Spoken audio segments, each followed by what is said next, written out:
नमस्कार साथियों, आपका स्वागत है हमारे इस YouTube चैनल में।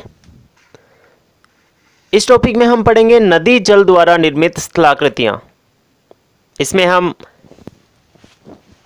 नदी के जल द्वारा निर्मित स्थलाकृतियों की सामान्य जानकारी के साथ अपरदन की स्थलाकृतियाँ हैं उनका विस्तृत अध्ययन करेंगे।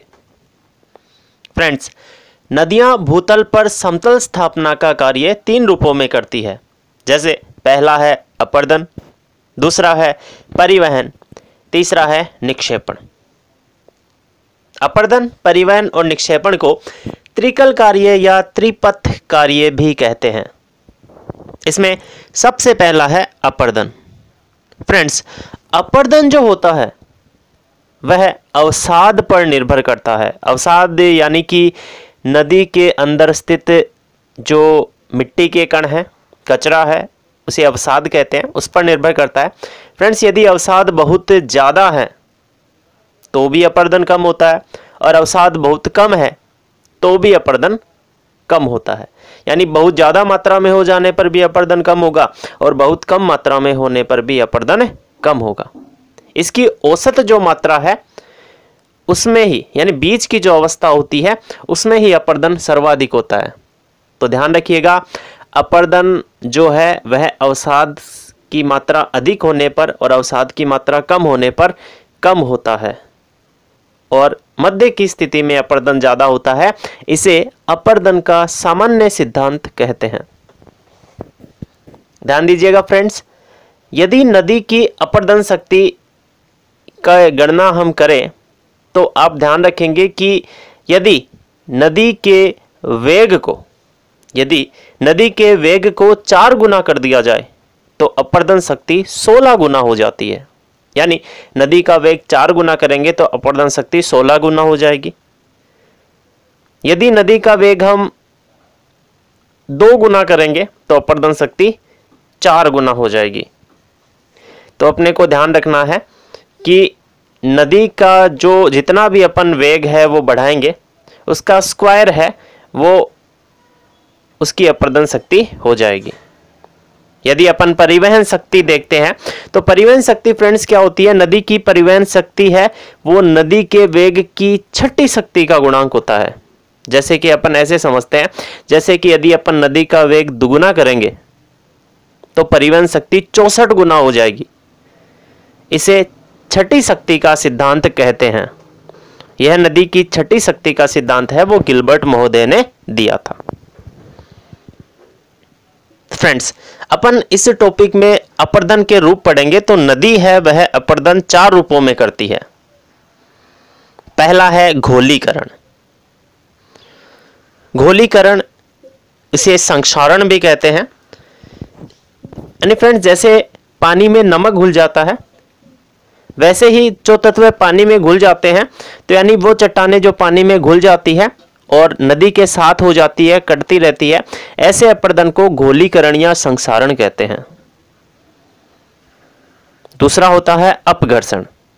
फ्रेंड्स, नदी का जल और उसमें जो अवसाद है उनके संपर्क में जो भी चट्टानें आती है, यदि वो उसकी वजह से टूटती है, यानी अवसाद की वजह से टूटती है, तो उसे कहते हैं अपघर्षण। तीसरा होता है सन्निघर्षण। मान लीजिए नदी में 2 अवसाद की मात्रा है, उसके 2 कण आपस में टकरा रहे हैं। यदि ये अवसाद के कण आपस में टकराकर ही टूट जाते हैं तो उसे सन्निघर्षण कहते हैं। चौथी है जल गति क्रिया। जल गति क्रिया यानी फ्रेंड्स, जब प्रेशर से यानी तेज बहाव से आता हुआ जल किसी चट्टान से टकराकर उस पर दाब डालता है तो वह चट्टान कमजोर हो जाती है और टूट जाती है। ऐसी क्रिया को जल गति क्रिया कहते हैं। तो नदी के अपरदन के 4 रूप है: घोलीकरण, अपघर्षण, सन्निघर्षण और जल गति क्रिया।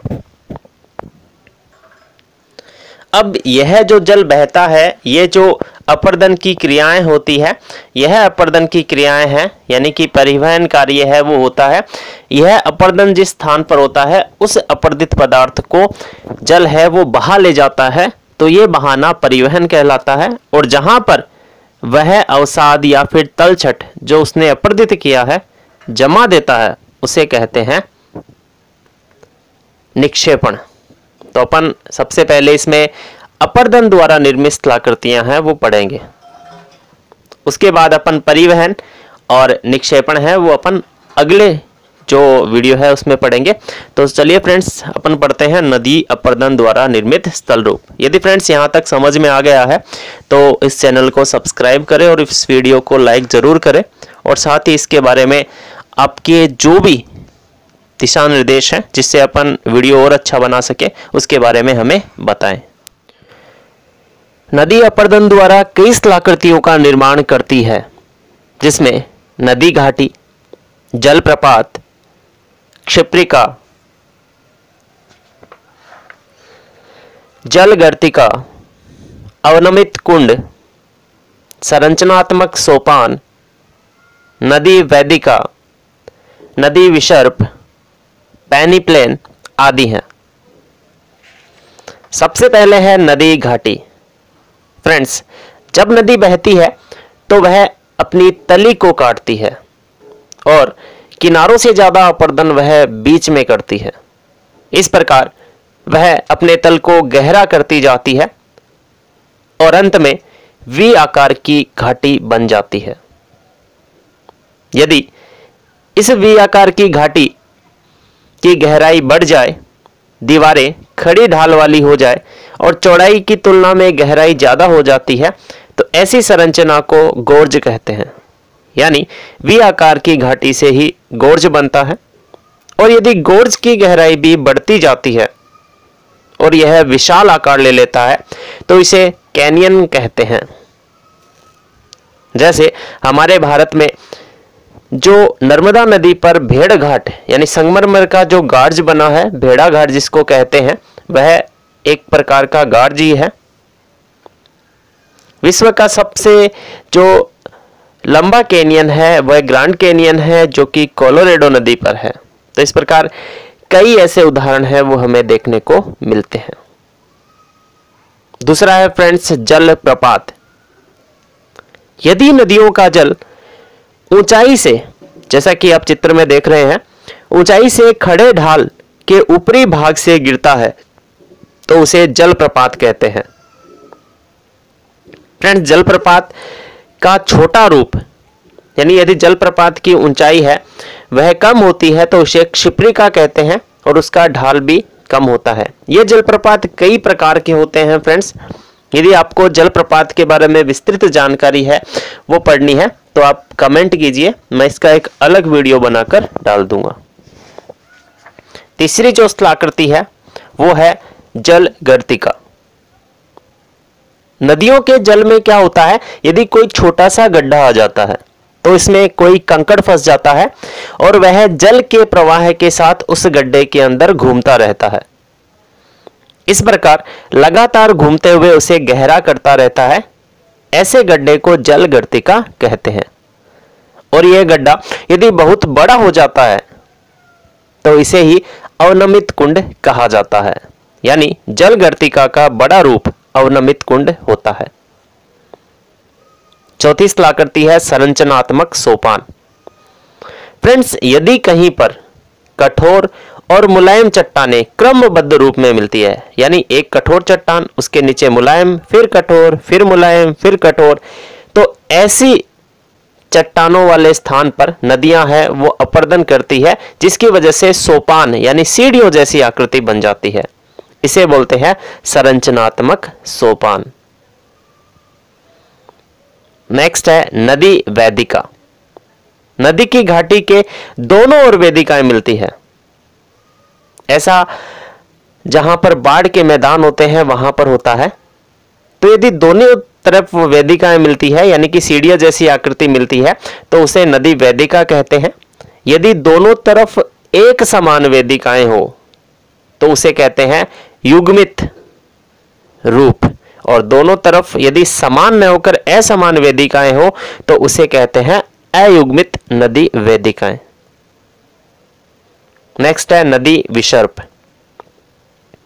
यदि ढाल असमान हो और भाग असमतल हो तो ऐसे स्थानों पर नदियां सीधी प्रवाहित नहीं हो पाती है।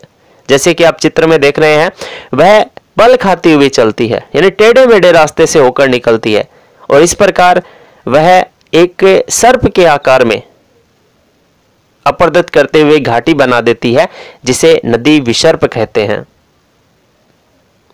यदि यह सामान्य रूप से चलता है तो इसे सामान्य विसर्प कहते हैं। यदि फ्रेंड्स एक बार बने विसर्प में यदि दोबारा अपर्दन होता है तो वो ज्यादा गहरे हो जाते हैं, उन्हें अधःकर्तित विसर्प, यानी इसमें लंबवत अपर्दन है वो ज्यादा होता है तो इसे अधःकर्तित विसर्प कहते हैं। अधःकर्तित यानी नीचे की ओर कटा हुआ। सातवां है पेनिप्लेन। जब नदी की अंतिम अवस्था में क्षैतिज अपर्जन द्वारा सतह की असमानताएं दूर हो जाती है तो एक समतल मैदान बन जाता है, जिसमें कुछ ही जो स्थान है वो ऊपर उठे होते हैं, लगभग ऐसा समतल मैदान है, उसे पेनिप्लेन कहते हैं। इसमें कुछ प्रतिरोधी सेलें हैं वो दिखाई पड़ती है, जिन्हें मोनाडनाक कहते हैं। तो फ्रेंड्स ये थे नदी के द्वारा अपर्दित स्थल रूप। यदि आपको यह वीडियो अच्छा लगा तो लाइक कीजिए, शेयर कीजिए। फ्रेंड्स इसके संबंधित यदि कोई जानकारी रह गई है तो मैं डिस्क्रिप्शन में इसकी जानकारी है वो दे दूंगा, इसलिए डिस्क्रिप्शन जरूर चेक कीजिएगा।